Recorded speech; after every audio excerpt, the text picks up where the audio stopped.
당신은 지금 불안한가요? 2500년 전 한 왕자가 있었습니다. 그는 세상 모든 것을 가졌습니다. 부와 명예, 사랑하는 가족까지. 하지만 그의 마음에는 평안이 없었습니다. 어느 날 궁궐을 나선 그는 세 가지 광경을 목격합니다. 늙은 사람, 병든 사람, 그리고 죽은 사람. 그 순간 그의 마음속에 하나의 질문이 떠올랐습니다. 이것이 인간의 길이라면 나는 어디로 향해야 하는가? 이 질문이 그를 부처로 만들었습니다. 그리고 오늘 우리는 그가 발견한 답을 함께 찾아갈 것입니다.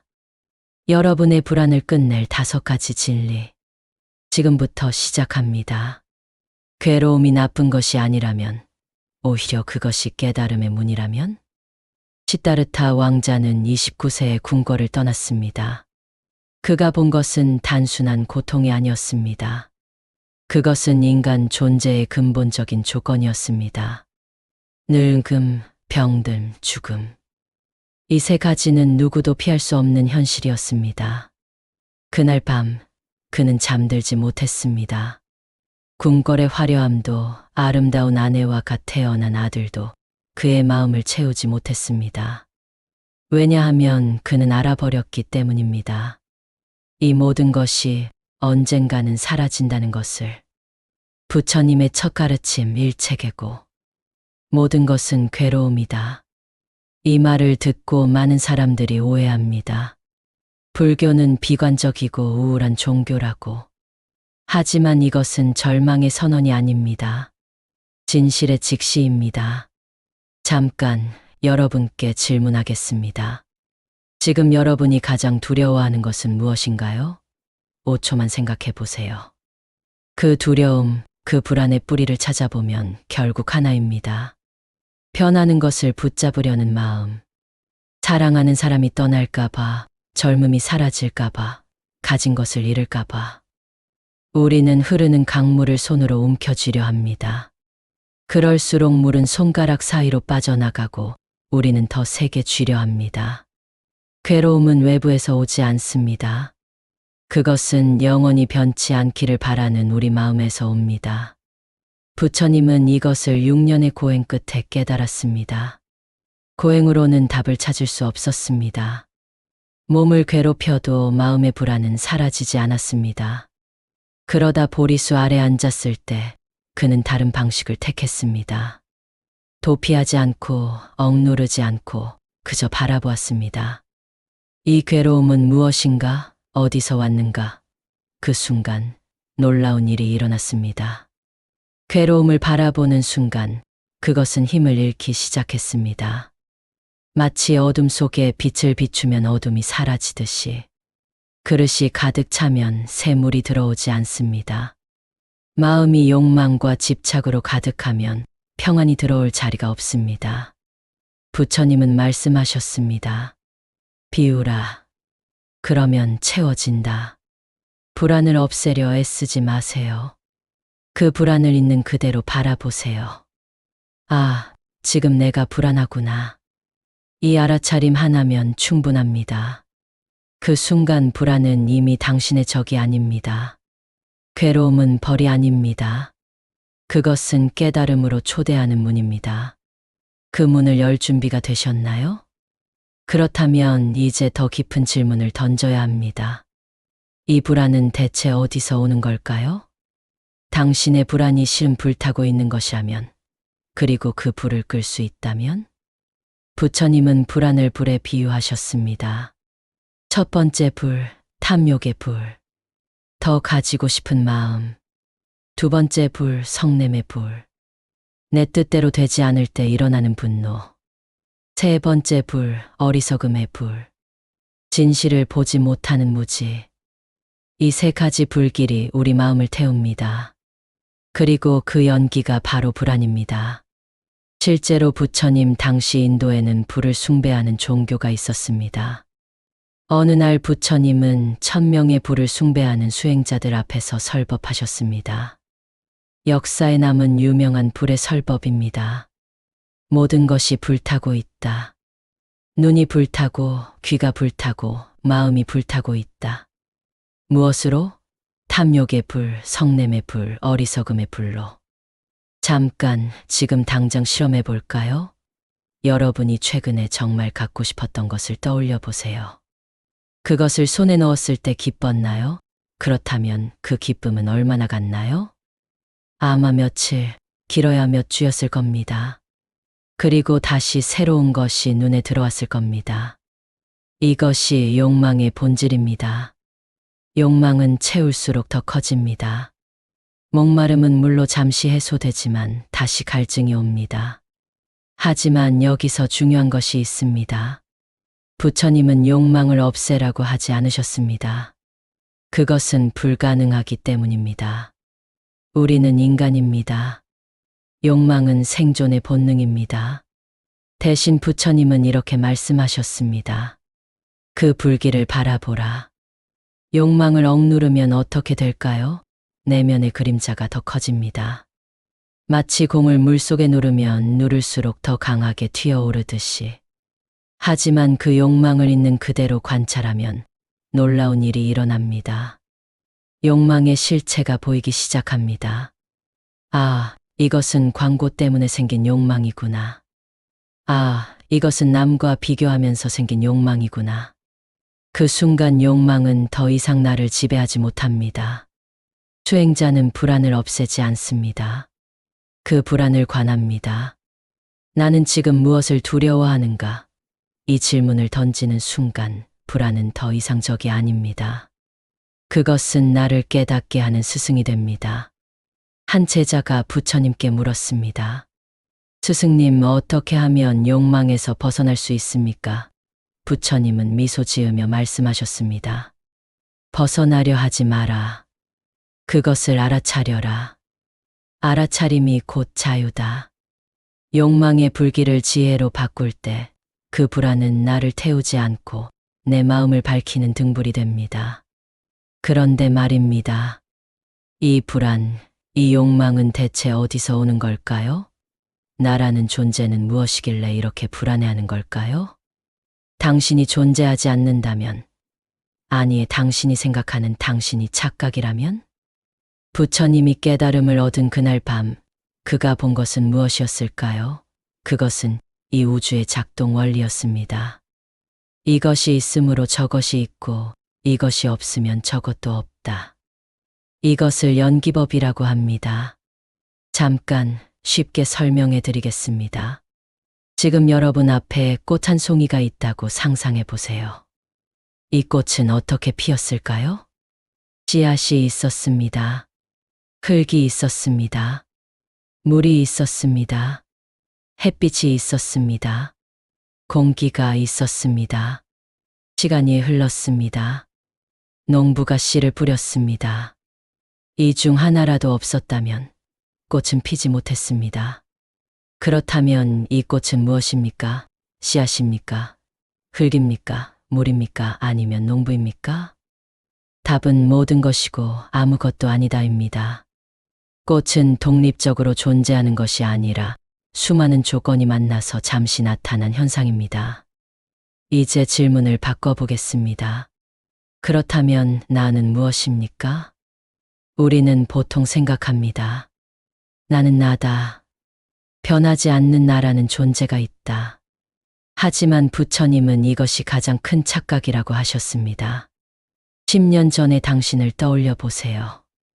몸은 완전히 바뀌었습니다. 세포는 다 교체되었습니다. 생각도 달라졌습니다. 좋아하는 것도 바뀌었습니다. 그렇다면 10년 전의 당신과 지금의 당신은 같은 사람입니까? 부처님은 말씀하셨습니다. 나라고 부르는 것은 온, 즉 5가지 요소가 잠시 모여 있는 것일 뿐이다. 몸, 느낌, 생각, 의지, 의식. 이것들이 계속 변하며 흐르고 있습니다. 이것을 무아라고 합니다. 고정된 자아는 없다는 뜻입니다. 여기서 많은 사람들이 오해합니다. 그럼 나는 없다는 말인가? 허무한데 아닙니다. 이것은 허무주의가 아닙니다. 오히려 그 반대입니다. 불안을 느끼는 나가 사실은 고정된 실체가 아니라면?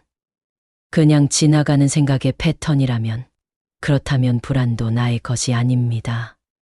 그냥 불안한 느낌이 일어났다가 사라지는 것뿐입니다. 실제로 해보세요. 지금 불안하다면 이렇게 말해보세요. 나는 불안하다가 아니라 불안한 느낌이 일어나고 있다.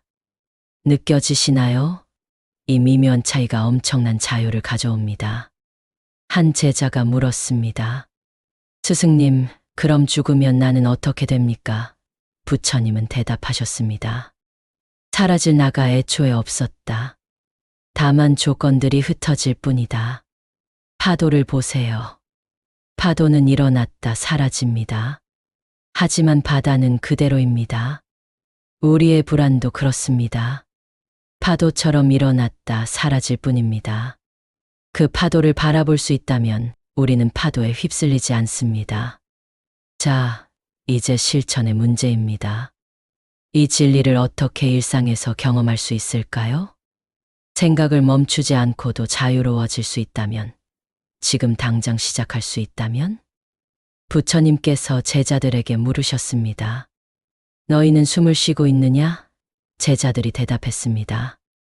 예, 스승님. 부처님이 다시 물으셨습니다. 그럼 너희는 숨을 알고 있느냐? 제자들이 당황했습니다. 숨은 쉬지만 의식하지는 않았기 때문입니다. 부처님은 말씀하셨습니다. 숨은 쉬지만 마음은 도망친다. 과거로, 미래로. 지금 이 순간 여러분의 마음은 어디에 있나요? 정직하게 답해보세요. 아마 대부분은 이 영상을 보면서도 다른 생각을 하고 있을 겁니다. 오늘 있었던 일, 내일 해야 할 일, 누군가가 한 말. 이것이 우리가 불안한 이유입니다. 현재에 머물지 못하기 때문입니다. 과거는 이미 지나갔습니다. 바꿀 수 없습니다. 하지만 우리는 과거를 붙잡고 후회합니다. 미래는 아직 오지 않았습니다. 예측할 수 없습니다. 하지만 우리는 미래를 걱정합니다. 유일하게 우리가 살 수 있는 시간은 단 하나입니다. 지금 이 순간. 자, 지금 저와 함께 실험해 보겠습니다. 잠깐 영상을 멈추지 마시고 그대로 들으세요. 지금 숨을 들이마시세요. 천천히 코로 들어오는 공기를 느껴보세요. 시원한가요? 따뜻한가요? 그리고 천천히 내쉬세요. 나가는 공기를 느껴보세요. 다시 한번 들이마시고 내쉬고 20초 동안 다른 생각이 들어왔나요? 아마 조금은 들어왔을 겁니다. 괜찮습니다. 그것이 정상입니다. 명상은 생각을 멈추는 것이 아닙니다. 생각이 일어나는 것을 바라보는 것입니다. 한 제자가 불평했습니다. 스승님, 명상을 하려고 하는데 자꾸 잡념이 들어옵니다. 부처님이 물으셨습니다. 그 잡념을 보았느냐? 예, 보았습니다. 그럼 그것이 명상이다. 핵심은 알아차림입니다. 아, 지금 내가 과거를 생각하고 있구나. 아, 지금 내가 걱정하고 있구나. 이 알아차림 하나면 충분합니다. 실제로 과학적으로 증명되었습니다. 명상을 8주만 해도 뇌의 구조가 바뀝니다. 불안을 담당하는 편도체는 작아지고 집중을 담당하는 전두엽은 커집니다. 하지만 명상은 특별한 시간에만 하는 것이 아닙니다. 걸을 때도 명상입니다. 발바닥이 땅에 닿는 느낌을 의식하세요. 먹을 때도 명상입니다. 음식의 맛과 질감을 온전히 느껴보세요. 부처님은 말씀하셨습니다. 지금 이 순간이 곧 도다. 현재에 머물 때 신기한 일이 일어납니다. 과거의 후회가 힘을 잃습니다. 미래의 불안이 사라집니다. 왜냐하면 지금 이 순간에는 실제로 문제가 없기 때문입니다. 지금 이 순간 숨을 쉬고 있는 여러분은 안전합니다. 지금 이 순간 심장은 뛰고 있고 생명은 흐르고 있습니다. 불안은 대부분 만약에라는 생각에서 옵니다. 만약에 실패하면, 만약에 거절당하면, 만약에 아프면, 하지만 지금 이 순간에는 그 어떤 만약에도 존재하지 않습니다. 명상은 우리를 지금으로 데려옵니다. 그리고 지금은 언제나 괜찮습니다. 하지만 이 모든 것을 알아도 일상으로 돌아가면 또 불안해집니다. 어떻게 해야 할까요? 복은 어디서 올까요? 밖에서, 아니면 당신 안에서? 부처님은 말씀하셨습니다. 마음을 다스리는 자가 세상을 다스린다. 복을 생각하면 보통 무엇이 떠오르나요? 돈, 건강, 좋은 인연, 물론 이것들도 복입니다. 하지만 부처님이 말씀하신 진짜 복은 다른 것이었습니다.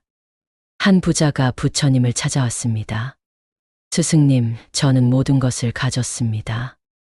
그런데 왜 행복하지 않습니까? 부처님이 물으셨습니다. 그대는 마음의 평화를 가졌는가? 부자는 고개를 저었습니다.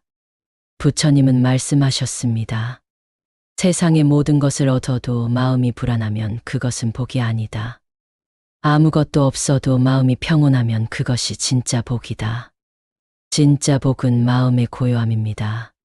그리고 그 고요함은 조건에 의존하지 않습니다. 날씨가 좋아서 기분이 좋다. 그것은 조건부 행복입니다. 돈이 많아서 안심된다. 그것도 조건부 평안입니다. 진짜 복은 아무 조건 없이 지금 이 순간 마음이 흔들리지 않는 것입니다. 솔직히 말하겠습니다. 불안은 완전히 사라지지 않습니다. 부처님조차 제자들 앞에서 이렇게 말씀하셨습니다. 나도 가끔 예전의 기억이 떠오르고 불편한 감정이 일어난다. 하지만 나는 그것에 휘둘리지 않는다. 차이가 뭘까요?